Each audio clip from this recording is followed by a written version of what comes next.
बिस्मिल्लाहिर्रहमानिर्रहीम। अस्सलातु वस्सलामु अलैका या रसूलल्लाह व अला आलिका व सहाबिका या हबीबल्लाह। अस्सलामु अलैकुम। मैं हूँ आपका होस्ट डॉक्टर अतीक इस्लाम। आज मैं आपको बताऊंगा कि काजेज ऑफ ओवर स्लीपिंग।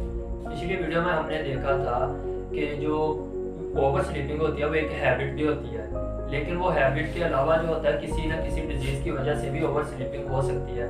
तो आज हमने देखना है कि ओवर स्लीपिंग की कौन कौन सी वजूहत है। तो ये कुछ मेन वजूहत है ओवर स्लीपिंग की, इसके अलावा भी हो सकती है लेकिन मेन ये होती है। तो सबसे पहले आ जाती है थायराइड इशू, यानी कि ये गले की बीमारियों से रिलेटेड होती है। यानी इसमें आयोडीन का लेवल कम या ज़्यादा हो जाता है, यानी थायराइड एक ग्लैंड है, उसमें आयोडीन का लेवल कम या ज़्यादा हो जाएगा। तो इन दोनों सूरतों में क्या हो सकता है कि हमें ओवर स्लीपिंग हो सकती है। तो उसकी सिम्टम और इस बीमारी को हम इतना ज़्यादा डिस्क्राइब नहीं करेंगे, क्योंकि हमारा जो मेन टॉपिक है वो ओवर स्लीपिंग की काजेज है।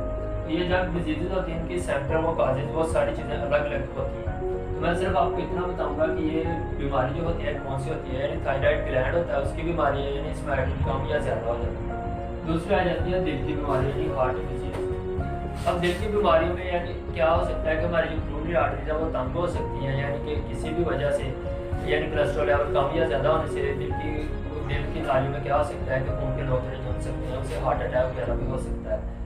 तो स्लीप एपनिया, डिप्रेशन, नार्कोलेप्सी और सर्टेन मेडिकेशन है, यानी कि कुछ जो मेडिसिन होती हैं जैसे कि कफ की जो हम मेडिसिन इस्तेमाल करते हैं, सिरप इस्तेमाल करते हैं, तो उससे क्या होता है कि हमें अगर वो एक दो चम्मच हम लेते हैं तो उससे हमें क्या होता है कि हम ओवर स्लीप करते हैं, यानी कि हमारी जो नॉर्मल स्लीप है 8 घंटे, तो उससे ज़्यादा हम, तो वो इतनी खतरनाक नहीं होती।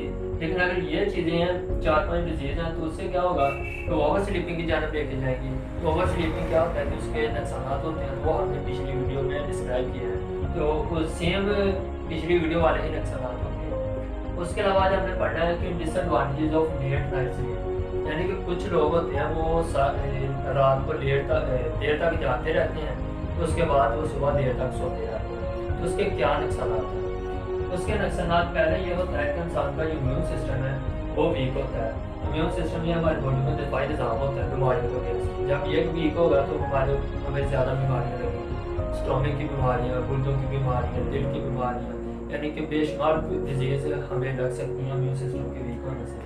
और लेट नाइट सोने से क्या होता है, मेमोरी लॉस भी हो सकती है, यानी कि हमें कोई चीज़ें याद नहीं रहेंगी। ये स्टूडेंट्स के लिए है कि अगर स्टूडेंट्स लेट नाइट जागते रहेंगे, सुबह देर तक सोते रहेंगे, तो उनको ये उनकी स्टडी में बहुत ज़्यादा नुकसान होगा। और उसके अलावा क्या होता है कि लेट नाइट सोने से वेट गेन हो सकता है, यानी कि मोटापा हो सकता है, ओबेसिटी हो सकती है। तो इसकी रीज़न क्या होती है कि हमारी बॉडी में ग्लूकोज जो होता है उसकी इनटॉलरेंस हो जाती है, जिसकी वजह से क्या होता है कि ओबेसिटी की जानब जा सकता है बंदा, डायबिटीज़ की जानब। डायबिटीज़ से फिर बंदा ओबेसिटी भी, तो ओबेसिटी से क्या होता है कि हमारा वेट गेन होता है। और चौथे नंबर पर क्या होता है, सेक्स ड्राइव, यानी कि उसमें क्या होता है कि सेक्स की कमी हो जाती है, यानी कि सेक्सुअल एक्टिविटी जो होती है वो डिक्रीज़ हो जाती है। तो ये मेल में ज़्यादा बढ़ जाती है, यानी टेस्टोस्टेरोन हार्मोन जो होता है वो बहुत डिस्टर्ब हो जाता है। तो ये थी लेट नाइट सोने के डिसएडवांटेजेस। और अब पढ़ना है हमने कि डिसएडवांटेजेस अर्ली मॉर्निंग स्लीप, यानी कि सुबह को सोने के क्या डिसएडवांटेजेस हैं। अगर एक बंदा रात को टाइम पे सो रहा है लेकिन वो सुबह टाइम पे नहीं उठता, फजर से पहले, वो फजर के बाद तक सोता रहता है, तो उसको कौन कौन सी बीमारियां हो सकती हैं, यानी उसको कौन कौन से नुकसान हो सकते हैं। तो पहला जो उसका नुकसान है वो मेमोरी लॉस है, ठीक है, यानी सेम वो लेट नाइट सोने तक, यानी कि जो बंदे को याद नहीं रहेगी, स्टूडेंट्स के लिए है। तो इम्पेयर्ड फर्टिलिटी, यानी कि वुमेन जो होगी उनमें कंसीव नहीं होगा, यानी कि एग जो होगा वो स्पर्म के साथ सही तरह फर्टिलाइज नहीं हो सकेगा, उससे क्या होता है प्रेगनेंसी नहीं होगी। तो ये क्या हो जाता है, इम्पेयर्ड फर्टिलिटी तक ले जाता है हमें। और फिर आ जाता है डिप्रेशन, यानी कि सुबह सोने से बंदा की परेशानी, यानी कि कोई ना भी हो तो उसके बावजूद बंदा किसी ना किसी परेशानी में मुब्तला रहता है। तो और भी सुबह सोने के नुकसान हैं, वो वही हैं जो हम पिछली ओवर स्लीपिंग में पढ़े हुए हैं। तो बाकी जो इसके जो नुकसान हैं, यानी कि अर्ली मॉर्निंग सोने के, वो ओवर स्लीपिंग में जैसे ही हैं, यानी कि जो हमने ओवर स्लीपिंग में पढ़े उसके साथ मिलते जुलते हैं, यानी कॉग्निटिव इम्पेयरमेंट हो जाता है, हार्ट डिजीज हो जाती है, ओबेसिटी हो जाती है, डायबिटीज़ हो जाती है। तो मेन जो होती हैं वो ये 3 होती हैं। तो कोशिश करनी है कि अपनी स्लीप को आपने नॉर्मल रखना है, यानी कि ज़्यादातर जो आपके स्लीप का दौरानिया होना चाहिए वो रात का होना चाहिए।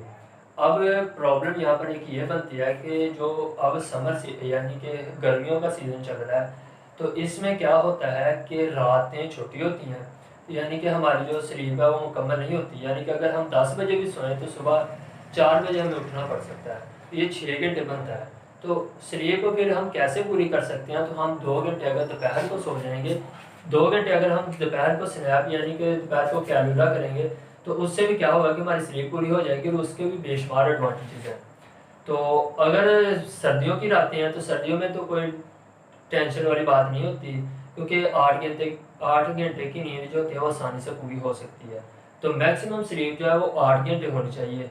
ये एज है जितने भी यानी अडल्ट है ना, यानी कि 16 ईयर से लेकर 30 ईयर तक उनकी 8 घंटे की होनी चाहिए, और 30 ईयर प्लस वालों की होनी चाहिए तकरीबन 6 से 7 घंटे।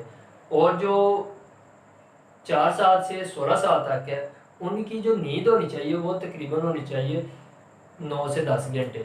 और जो 1 साल से 4 साल है उनकी तकरीबन होनी चाहिए 10-12 घंटे। और जो बच्चे होते हैं यानी कि अभी छोटे, यानी जिनकी 1 माह में उम्र होती है, 1 माह से लेकर 1 साल तक, तो उनको तकरीबन 15 से 16 घंटे सोना चाहिए। तो इससे अगर हम ज़्यादा सोएंगे तो हमारा वो ओवर स्लीपिंग में आएगा, तो उससे हमें डिजीज़ ये बेशुमार हमारे नुकसान होते हैं। तो कोशिश करें कि अपनी स्लीप को नॉर्मल रखें और अपने आप को मुख्तलिफ बीमारियों से और मुख्तलिफ डैमेजेस से बचाएँ। ओके, अल्लाह हाफ़िज़।